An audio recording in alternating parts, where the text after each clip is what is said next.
Good morning and Jai Hind. I am here to discuss about the Mughal dynasty. As we have discussed in the last lecture about the Mughal dynasty, how Mughal dynasty was stabilized in India and how Babur stabilized Mughal dynasty in India. हम लोगों ने Mughal dynasty के बारे में पढ़ लिया था। तो बेटा अब हम लोग स्टार्ट करने जा रहे हैं मुगल डायनेस्टी का जो सेकंड एम्परर था उसका लाइफ के बारे में। ठीक है, तो बेटा हमारे पास मुगल डायनेस्टी के जो सेकंड एम्परर थे वो कौन थे? Humayun. Humayun was the second emperor of the Mughal dynasty and Babur is the father of Humayun, Maham Begum is the mother of Humayun. तो बेटा हमारे पास बाबर और महाम बेगम ये क्या थे? पेरेंट्स थे। किसके थे? तो हुमायूं के थे। अब हुमायूं क्या होता है बेटा? उसकी लाइफ हमको बताते हैं। हुमायूं जो होता है वो एक बाबर एक योद्धा था, लेकिन हुमायूं एक योद्धा नहीं था। अकबर एक कुटिल और बहुत जबरदस्त राजनीतिज्ञ था, लेकिन हुमायूं में ये सारी क्वालिटी नहीं थी, क्योंकि इसके पिता ने इसको शासन करने के लिए गद्दी दिया था। इसने उसमें कुछ इसका रोल नहीं था। But before become the emperor of the Mughal dynasty in India, he was governor a place a region and that was the Badakhshan. ये बदख्शा का शासक हुआ करता था। तो बाबर के मरने के बाद जो इसके चार भाई थे वह कौन कौन थे बेटा? तो आपका कामरान है, हिंदाल है, ठीक है, अस्करी है। तो ये आपस में गद्दी के लिए लड़ते हैं। ठीक, तो अब हमारे पास जो बदख्शा था, जहां का ये शासक हुआ करता था पिता के रहते हुए, तो वह बदख्शा का जगह यह दे देता है किसको? तो अपने तीनों भाइयों को। और हिंदाल को ये दे देता है आपका काबुल,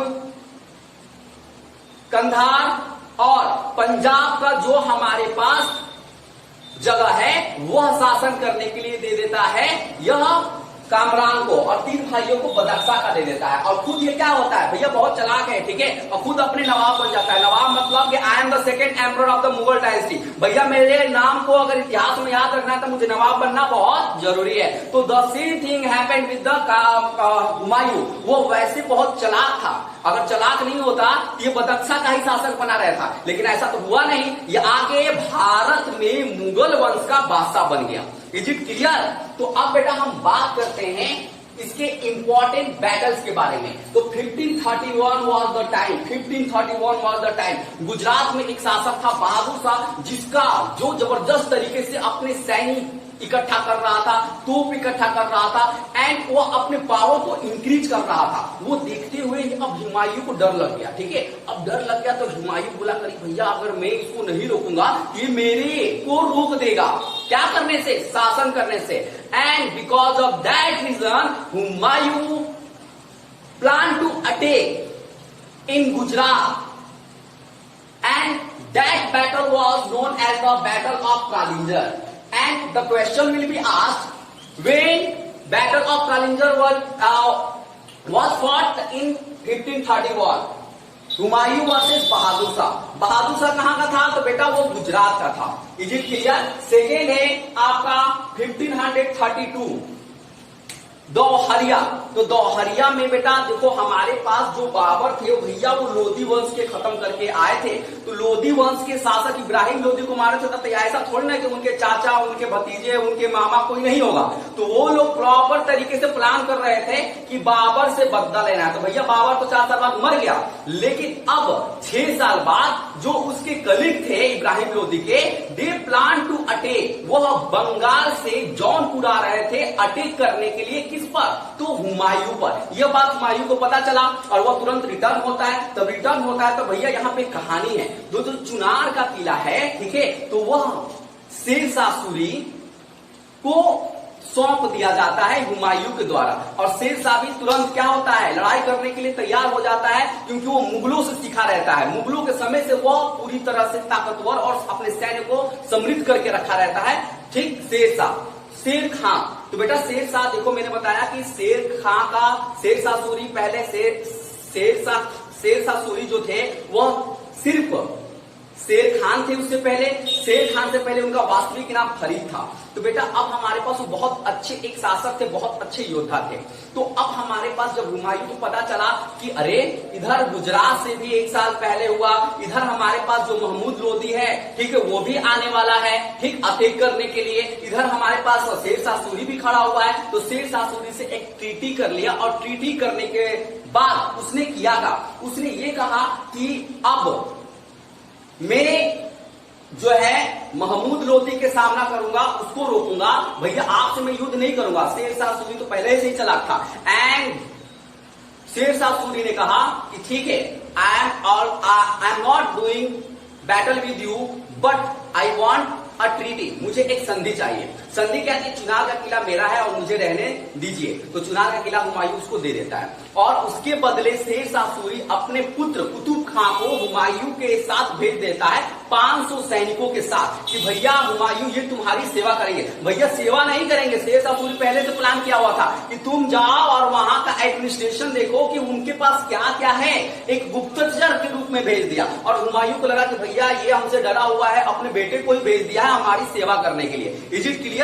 तो इस तरह से बेटा चुनार का हमारे पास ट्रीटी होता है, और दोहरिया जो है वो महमूद लोदी और हुमायूं के बीच में लड़ा जाता है, जिसमें हुमायूं जीत जाता है। लेकिन उसके बाद से जो होता है उसके लाइफ में, तो अब जीतने के बाद यह जबरदस्त तरीके से डांस वांस करता है हुमायूं, और ये भूल जाता है कि भैया मैं भारत का नवाब यानी कि भारत का एक शासक हूं, ये पूरी जिम्मेदारी मेरी है। खूब डांस करता है, जबरदस्त रंग मतलब कि डांस करता है, घूमता है, फिरता है, ठीक है, और अपने आर्मी एडमिनिस्ट्रेशन को स्टेबलाइज नहीं कर पाता है, अपने सैन्य शक्ति को स्टेबलाइज नहीं कर पाता है। Is it clear? और इसी का फायदा उठाते हुए शेर शाह सूरी 1539 में एक बैटल होता है चौसा। चौसा देखे हो ना, यही जो बलिया से हम जाते हैं तो बक्सर का पुल पड़ता है, तो बक्सर से 35 किलोमीटर एक चौसा नामक जगह है, उस चौसा के ही मैदान में ये चौसा का बैटल हुआ था, यानी कि battle of Chausa was fought in 1539, and this battle was fought between Sher Shah Suri and Humayun. And what was the result of this battle?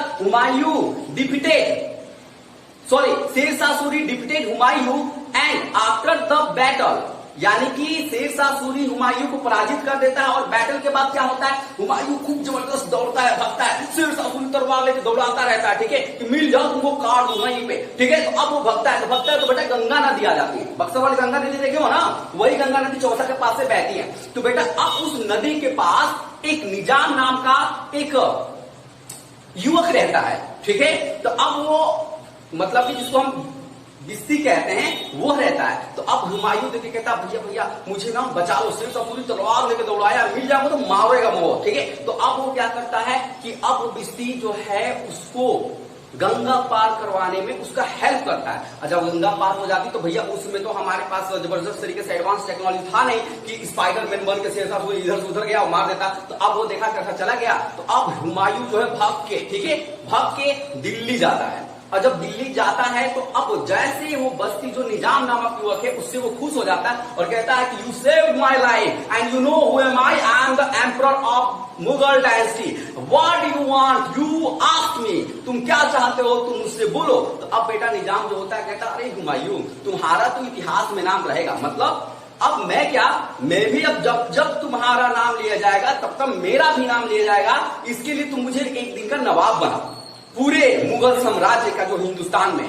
तो अब हमारे पास भैया वो शासक रहता है, कहता है कि ठीक है एक दिन का बन जाओ। तो अब एक दिन का बनने के बाद वो एक कीर्तिमान भी रच देता है, जो निजाम है वो कीर्तिमान रच देता है। वो कीर्तिमान क्या होता है? तो बेटा Nizam launched leather coin in Mughal dynasty in 1539 and Nizam was the first and last ruler who launched leather coin। भैया लेदर का कॉइन कौन चलाता है? लेकिन निजाम बहुत चलाक था, इतिहास में नाम अपन करने के लिए उसने क्या कहा, हम लेदर कॉइन चलाएंगे। क्वेश्चन आता भी है कि लेदर का सिक्का चलाने वाले शासक का नाम बताओ, वो कौन है? निजाम है। इसको किसने राजा बनाया, शासक बनाया था? तो हुमायूं ने बनाया था। अब उसके बाद क्या होता है, तो उसके बाद बेटा हमारे पास ये तो चला जाता है और एक साल बाद शेरशाह सूरी फिर ढूंढते हुए जाता है। After 1 year Sher Shah Suri again attack on Humayun and that battle was known as the Kannauj Battle of Kannauj. Battle of Kannauj is also known as Battle of Bigram, and that was the final battle which was fought between the Humayun and Sher-Shah Suri. And in this battle, Humayun was run away from Hindustan, and Sher-Shah Suri crowned as the emperor of Hindustan, and he stabilized Suri dynasty in India. तो बेटा Suri dynasty हम अलग से पढ़ेंगे, ठीक है। But अब हम हुमायूं के बारे में पढ़ते हैं कि बिलग्राम के युद्ध के बाद, ठीक है, वह क्या होता है, वह भारत छोड़ के चला जाता है। कहां जाता है, तो ईरान चला जाता है, ठीक है। ईरान जो फारस में पड़ता है, अब वहां पे जाता है तो भैया अब जो हमारे पास हुमायूं, उसका एक भाई है, उसके भाई का नाम क्या है, हिंदाल होता है। तो हिंदाल के एक गुरु होते हैं जिनका नाम होता है अकबर अली जामी, जिसको हम प्यार से मीर बाबा इतिहास में कहते हैं। तो मीर बाबा के एक दोस्त होते हैं, उनकी एक पुत्री होती है जिसका नाम होता है हमीदा बानो बेगम। तो अब हुमायूं उनके यहां जाके कहता, भैया मुझे आप रक्षा कीजिए मेरी। और जो मीर बाबा होते हैं वो उसको शरण देते हैं, और शरण देने के बाद वह प्रॉपर तरीके से टेक केयर करते हैं हुमायूं का। और हुमायूं की नजर पड़ती है उनके दोस्त की पुत्री पर जिसका नाम होता है हमीदा बानो बेगम। अब उससे वो शादी का प्रस्ताव रखता है और शादी हो जाती है। तो बेटा शादी जब होती है तो वो ईयर हमारे पास कौन सा होता है, तो शादी वो करता है हुमायूं, वो करता है 1541 में, ठीक है। और एक साल के बाद 15 अक्टूबर 1542 This was the time when Akbar was born, और इस समय अकबर पैदा होता है। अब अकबर बेटा पैदा होता है तो उस समय हमारे पास हिंदुस्तान में एक राजस्थान में राजा थे जिनका नाम था राणा वीर सिंह। तो राणा वीर सिंह के यहाँ हुमायूं जाता है, शरण लेता है और वहां पर अपने पुत्र अकबर को छोड़ देता है। और छोड़ किसके यहां देता है, तो राणा वीर सिंह क्या, Rana Veer Singh was the king of the Rajasthan, Rajput king of the Rajasthan, and he helped Humayun, and Humayun left Akbar in the palace of Rana Veer Singh, and there was a lady and the name of the lady was Mahamanga. तो महामंगा क्या होती है, केयर टेकर होती है, यानी कि देखभाल करती है अकबर का। अब बेटा हमारे पास अब यह जो है वो फिर ईरान जाता है, वहां पे एक शासक होते हैं जिनका नाम होता है तोहमस। क्या नाम होता है, तोहमस। यानी कि तोहमस के पास जाते हैं और उनसे कहते हैं, ठीक, कि मैं हिंदुस्तान में फिर मुगल वंश की स्थापना करना चाहता हूं, and you have to help me. अगर आप मेरी सहायता करते हैं तो in the future I help you, मैं भी आपकी सहायता करूंगा। और बेटा ये उसकी सहायता करते हैं सैन्य रूप से, सैनिक उनको देते हैं, जो भी चीजें चाहिए वो सारा देते हैं।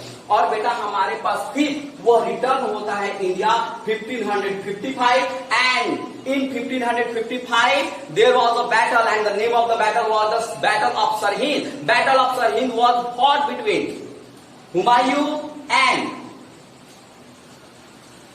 सिकंदर सूर, हुमायूं एंड सिकंदर सूर। तो बेटा हमारे पास हुमायूं के पास एक जबरदस्त तरीके का आदमी होता है जिसका नाम होता है बैरम खां। तो बैरम खां हुमायूं की सेना का नेतृत्व करता है और जो सिकंदर सूर है उसके साथ युद्ध लड़ता है सरहिंद में।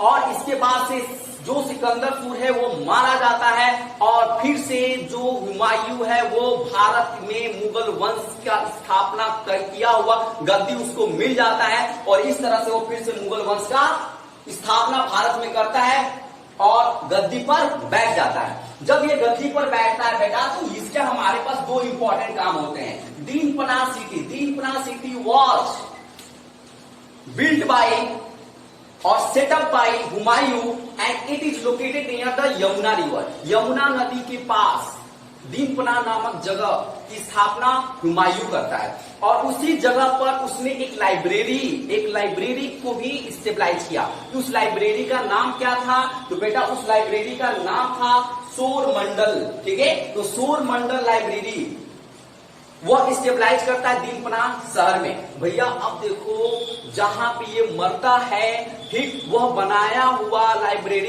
इसी का होता है। ये बहुत किताब पढ़ने का शौकीन होता है, तो वह दीनपना नगर जाता है, वहां के लाइब्रेरी सौर मंडल में जाता है, वहां पे वो पुस्तक पढ़ता है, उसकी जो पैर स्लिप हो जाती है, वो नीचे गिर जाता है, सर पे चोट आ जाती है, वो मर जाता है। और जब बेटा मर जाता है तो इस तरह से हुमायूं की लाइफ की कहानी, हिस्ट्री द एंड हो जाती है और अकबर को राजगद्दी पर बैठा दिया जाता है।